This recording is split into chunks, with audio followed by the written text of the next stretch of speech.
Recuerdo haber escuchado de pequeño una anécdota en la cual se intentaba explicar lo que es la verdadera fe. En ella se contaba de un grupo de campesinos que decidieron convocar a los miembros de su iglesia para orar a Dios porque estaban pasando por una gran sequía. La mañana de la reunión, el sol brillaba en todo su esplendor sin haber la más mínima evidencia que el clima cambiaría. Mientras el pastor saludaba a los miembros que entraban a la iglesia, él notó que una niña se acercaba con un paraguas. Aproximándose a la pequeña le preguntó: ¿por qué vienes a la iglesia con un paraguas en un día de sol radiante? A lo cual la niña naturalmente le respondió: ¿no venimos a orar por lluvia? Yo vine preparada.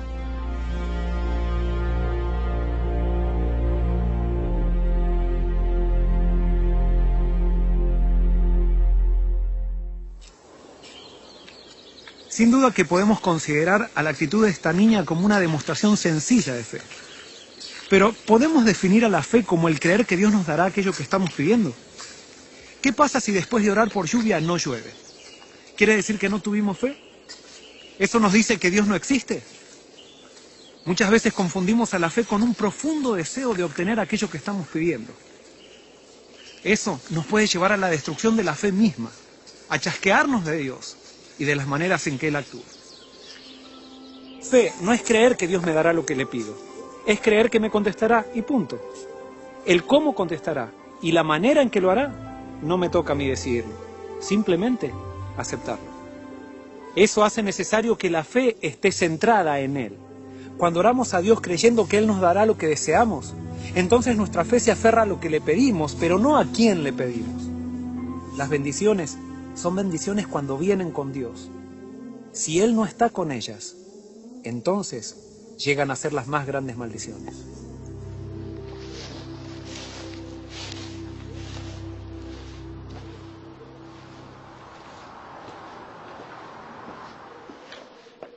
Muchas veces me he encontrado con personas que me dicen: yo no siento nada de fe y no sé qué hacer para sentirla. Es que la fe no es un sentimiento, es una decisión.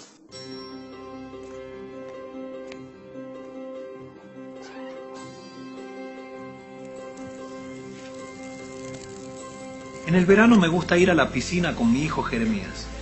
Como él todavía no sabe nadar, me zambullo yo primero y después le pido que él se arroje a mis brazos. Él duda y siente miedo. Yo insisto y le digo que no lo dejaré hundir. Él se resiste. Sin embargo, en determinado momento, confiando en la palabra de su padre, a pesar del miedo, da el salto. Eso es fe. La decisión de saltar confiando en la palabra de Dios, más allá del miedo que sientas. Cuando Jeremías vuelve a saltar, ya no duda tanto, porque él ha comprobado que su padre cumple su palabra. Es recién en ese momento que la fe es acompañada por un sentimiento. Sin embargo, siempre comenzará por una decisión de acción. El miedo y la fe son enemigos mutuos. Donde prevalece uno, se aniquila el otro. Hay muchas personas que viven paralizadas en la vida por los miedos que las controlan. Miedo a perder el trabajo, miedo a morirse, miedo a ser rechazados, miedo a no ser felices, miedos que tarde o temprano los llevarán a tomar las decisiones más desastrosas de sus vidas. El miedo justamente atrae aquello que deseas evitar. Si tienes miedo a hablar en público y a equivocarte, seguramente te equivocarás. Si tienes miedo a salir con tu auto y chocar, estarás más predispuesto a hacerlo. Si tienes miedo a que te rechacen, seguramente te rechazarán.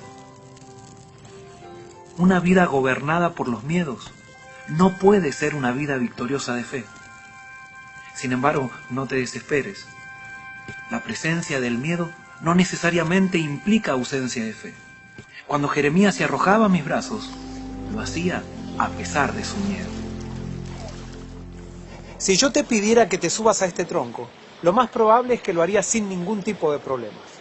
Pero si yo subo este tronco 100 metros de altura, tu primera reacción sería agacharte, aferrarte a él y no tardarías mucho tiempo en caer.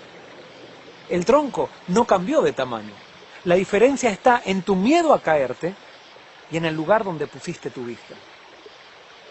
El hecho de que hoy estés controlado por tus miedos se debe en gran parte a dónde está enfocada tu mirada. Cierta vez los discípulos navegaban en una noche tormentosa en el mar de Galilea. Mientras ellos remaban, vieron una figura que se acercaba caminando sobre las aguas. Es así que ellos se asustaron, tuvieron miedo y gritaron: ¡un fantasma!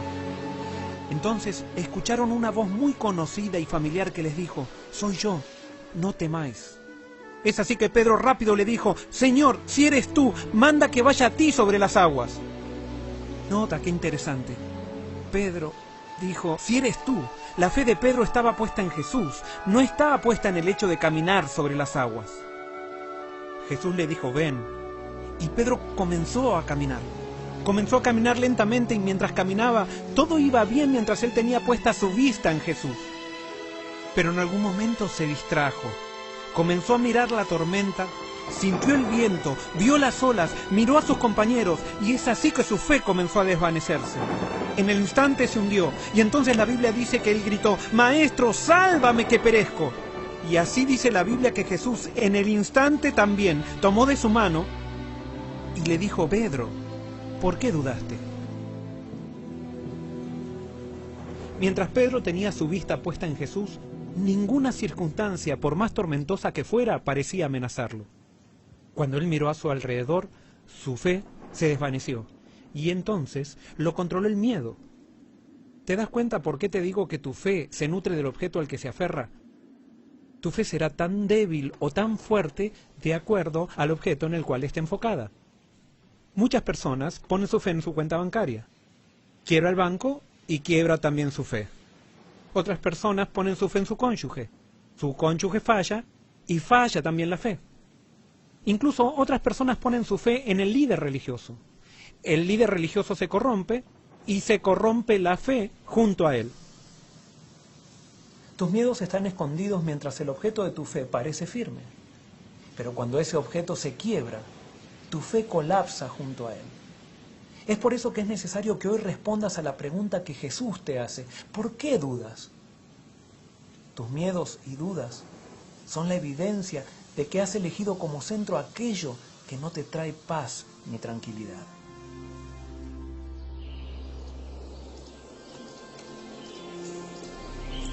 La fe llega a ser salvadora cuando se aferra a la fuente de la salvación. Por eso simplemente pon tu fe en acción, dando un salto de acuerdo a lo que Dios te pide en su palabra, sin hacer caso a lo que sientes. Entonces descubrirás que el miedo se deshace ante la acción de fe, como la nieve se derrite por la influencia del sol.